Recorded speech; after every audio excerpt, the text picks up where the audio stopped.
Hello, beautiful children. It's so wonderful to see you again in my mind's eye. Okay, now today I've got my t-shirt on, and it's a t-shirt that Chloe said, no, Mummy, you can only wear this as pajamas, but I'm not. I'm going to show it to you. This is the first t-shirt that Chloe painted when she was 4, and she's almost got her name right. You see, 4 to 7's, just her C's back to front, but it doesn't matter because our children are the most wonderful things to us parents. People who have children, they're the most important things, and Chloe is the most precious and wonderful thing that I have, just like you are very precious and wonderful and amazing to your mummies and daddies.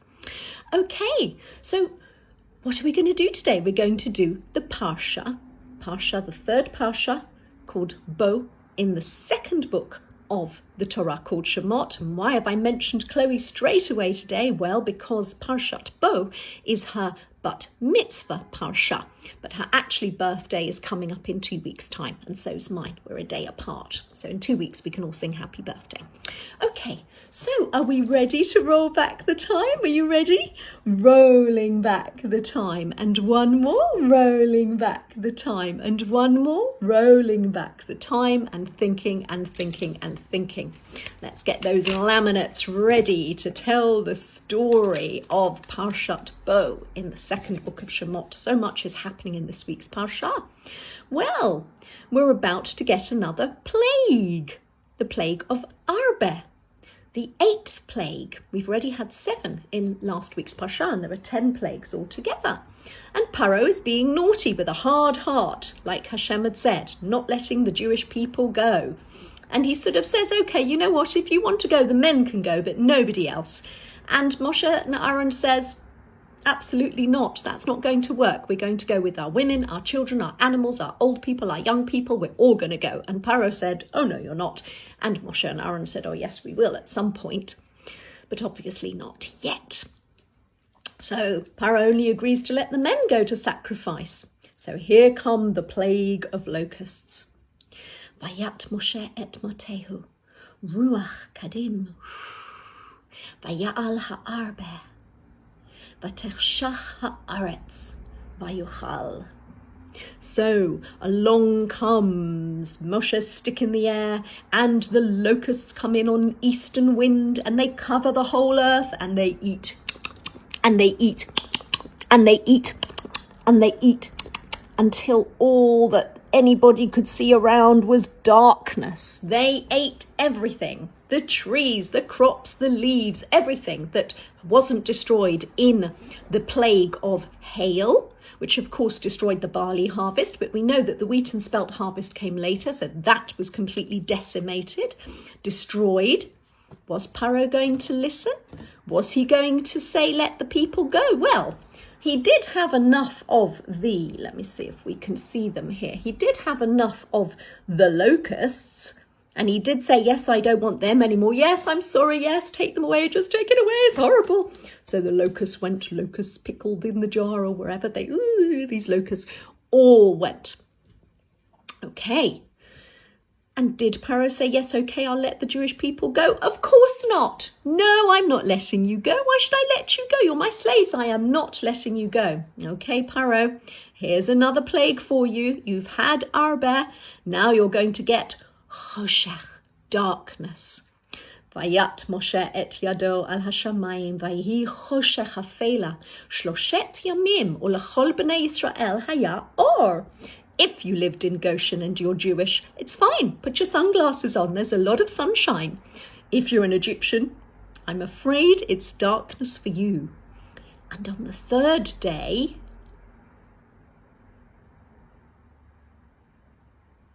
froze.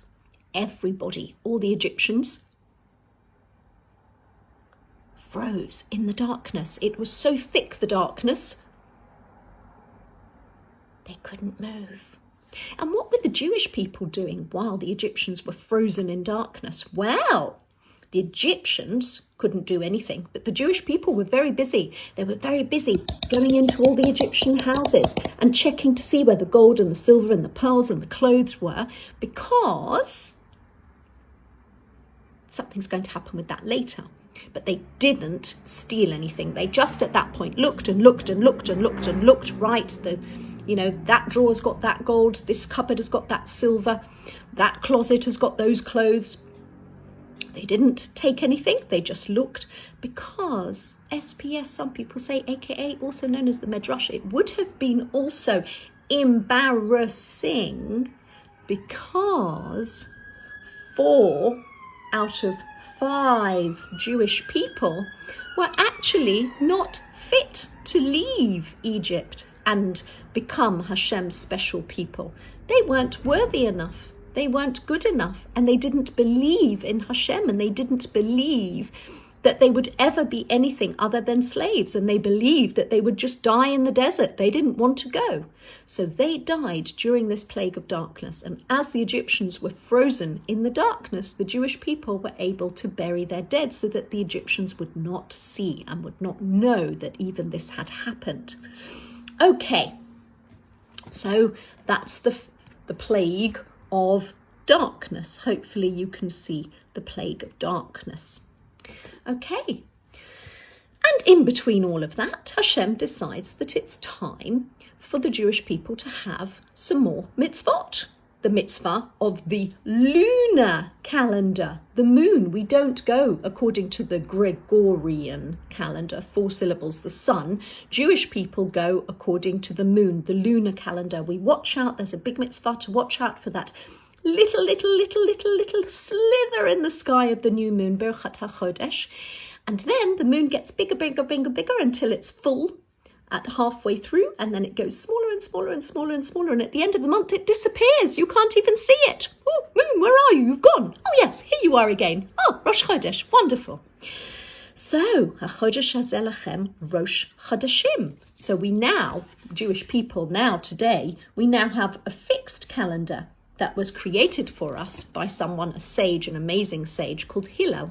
Hillel did this through astronomical calculations, through looking at the stars, etc., the astrology, and he was equipped to do it. And now we have very, very great special people who also are able to do it, but we don't have a Sanhedrin. We haven't got that place with all the judges. We have a Bet Din, but we don't have a Sanhedrin anymore with the 70 leaders. In the meanwhile, Pharaoh says, right, you want to go? Fine, go, but leave your cattle here. I'm not going to let you take the cattle. You have to replace the cattle that were killed in the plague of pestilence. What? Moshe and Aaron, no, they say, we're not going to leave our cattle, our heels, everything that we've got is going to leave. So no, no, no.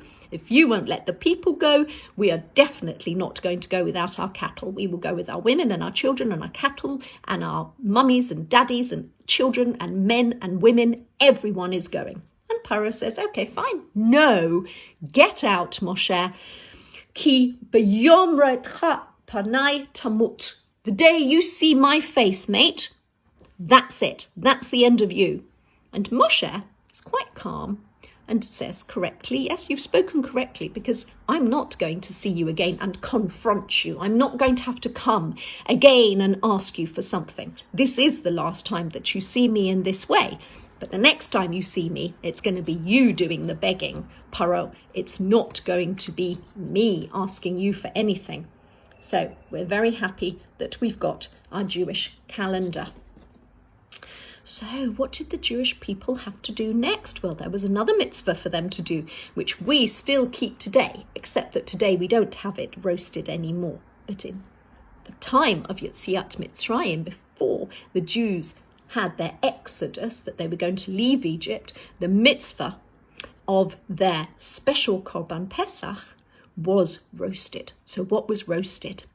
Ser tamim zachar ben shana. A 1-year-old lamb or a goat. That was going to be the korban, the special sacrifice that the Jewish people would have to eat and not break any bones and not leave over till the next day. Anything that was left over till the next day would have to be burnt. But also the Jewish people had to take a lamb. They had to take the god, the god for the Egyptian, the deity, the Egyptian god, the sheep, the lamb, tie it to a bedpost on the 10th of Nisan for 4 days, and then on the 14th day of Nisan, they would sacrifice the lamb, and they would smear a little bit of blood over the doorposts. Hadam al shtei hamazuzot va'al hamashkof tzli esh v'matzot. So why would they have to put that over the doorposts? Well, we're going to find out why. This is the 7-day festival of Pesach. Obviously, outside of Israel, it's 8 days for the modern Orthodox and Orthodox. 7 days of Pesach. You eat it and you burn whatever is left over the next day. So what about the smearing? Well, here you go. You had to eat, the Jews in Egypt had to eat it fully dressed, wearing a walking stick, getting ready to go. That was their lamb roasted, and they smeared the doorposts and the top of the door with the lamb's blood. Why? As a sign, V'ra'iti et hadam upasachti alechem. So the word Pesach comes from jumping over, giving you leave. So I will jump over you. I will ignore the fact that your house is there. I will not hurt any of the firstborn in your household. You eat the Korban Pesach. Jews in Egypt ate it fully dressed, carrying a walking stick. Matnechem, chagurim, na'alechem, baraglechem, u'maklechem, bayadechem. All for you, all done, especially in excitement. The Jews, can you imagine what it was like knowing that they were on the verge of being freed from being a slave after so many years, 210 years, but technically 430 years because of Yitzchak's birth, etc., how it's worked out. But the miracle was that they didn't have to stay as long as is stipulated. They stayed 210 years in Egypt. Okay, so goodbye, lamb. Thank you very much for being the Korban Pesach. Thank you very much. Thank you very much, lovely Jewish man, for doing as Hashem said and smearing where you had to smear so that all the people could be saved. All the Jewish people in that household would be saved. So who wasn't going to be saved? The last plague, the plague of Makat Bechorot. All firstborn Egyptian males and animals die at midnight on the 14th day of Nisan. Vayehi b'chatzi halayla. V'Hashem hika kol bechor be'eretz Mitzrayim. Thousands and thousands and thousands of the angels of death descended at Hashem's command, and all the Egyptian firstborn and animals, no matter where they lived or which household they'd moved to, Hashem knew who they were, and they were all killed at that point. Finally, somebody called Paro has had enough. And his people have told him, for goodness sake, there'll be nobody left. This God will kill all of us. For goodness sake, let the Jewish people go now. And Paro finally realizes that it's time, that he has lost, that Hashem is stronger, and that he must let the Jewish people go. And indeed, he does come running to Moshe, begging for Moshe to take all the Jews out of Egypt. You, your wives, your children, your animals, get up, rise up. Sometimes we have to rise up and leave, go out of Egypt. Vayisah ha'am et batzek terem yachmatz, v'yishalu mimitzrayim klei kesef u'klei zahav u'smalot, k600,000 gam erev rav. And Pharaoh runs to Moshe and begs him to leave Egypt, all the Jewish people, all ages, all sizes, and their animals. And now, during the plague of darkness, when the Jewish people checked in the Egyptians' homes for what they had, now this comes to fruition, because they asked their Egyptian neighbours for their gold and their silver, and we are told, Rashi says, SPS, some people say, aka also known as the Medrash, that actually the Jewish people received this willingly from the Egyptians. They didn't give it as, no, I don't want to. They willingly gave their everything. Just go, just get out, just go. We don't want to have any more suffering because of the Jewish people kept as slaves in Egypt. So the Jews left with donkeys laden full of gold and silver and clothes, all precious items. Okay, the Jews get the spoils that they spied upon. Okay, so it's time to leave Egypt. What's Moshe doing while this is going on? Is Moshe running around getting gold and silver and precious items and clothes? No. Moshe is our leader, and Moshe is doing the right thing for us. Moshe is going to SPS, some people say, okay, also known as the Medrash, the River Nile, where we believe that Joseph's coffin possibly was sunk, and asked for the coffin to rise, and he got Joseph's coffin with his bones in it, Joseph, to take him back to Eretz Israel, to the land of Israel, where he would eventually be buried. And also Moshe gets the cedar wood, special type of wood that we need for Hashem's special tent, the Mishkan, that Jacob, Yaakov, had brought down with him, we understand, from Israel, from Eretz Canaan to Egypt. And the Bnei Israel are ready to go. And they are taught 2 more mitzvot, the mitzvot of Pidyon Haben and the mitzvah of Tefillin. The mitzvah of Pidyon Haben, b'chor b'chor b'nei efdeh, v'haya le'ot al yadcha lo tfot ben enecha. That's the Tefillin. So the Pidyon Haben, if you have a new baby boy, 30 days later he is redeemed from Hashem.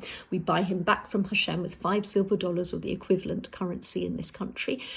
And it's a very special ceremony. It's got a special place for the baby to sit, etc. It's very beautiful. Ask your mummies and daddies about it if they've seen a Pidyon Haben, or if maybe you were a Pidyon Haben yourself, if you're a boy. And the tefillin, that the boys and the men over bar mitzvah, they put their the tefillin on, and it used to be those black leather straps that used to be put on all day, but nowadays it's only davening and do shacharis. And so that is this week's Parashat. The Jews are leaving Egypt. What's going to happen next week? Well, hopefully you'll join me next week and we can carry on and find out. And then we're also getting closer to Tu B'Shvat now. And I talked about the months. 3 different types of the first month. Nisan for Yitziat Mitzrayim, Tishrei for Rosh Hashanah, and Shvat, which we're in now, for the environment, for the trees, the first of the year for the trees. So I don't know if we're going to speak about it next week or the week after, but we will get to B'Shvat when we get to Chloe's and my birthday coming up. Okay? Listen to your mummies and daddies and do what they say. Listen to your mummies and daddies. Please don't forget to pray. Listen to your mummies and daddies. I'm sure our rabbis will lead the way. Then they will be happy. Don't worry. I know there's still a lockdown, and I know that many mummies and daddies are unable to go to shul still, and children in our shul at least definitely not. When it's safe for you to go back, you will go back. And please God, when it's safe for me to come back, I really hope I will be able to come back. Thinking of you, be good, do everything your mummies and daddies tell you to do, and see you again very, very soon. Don't worry, everything's going to be okay.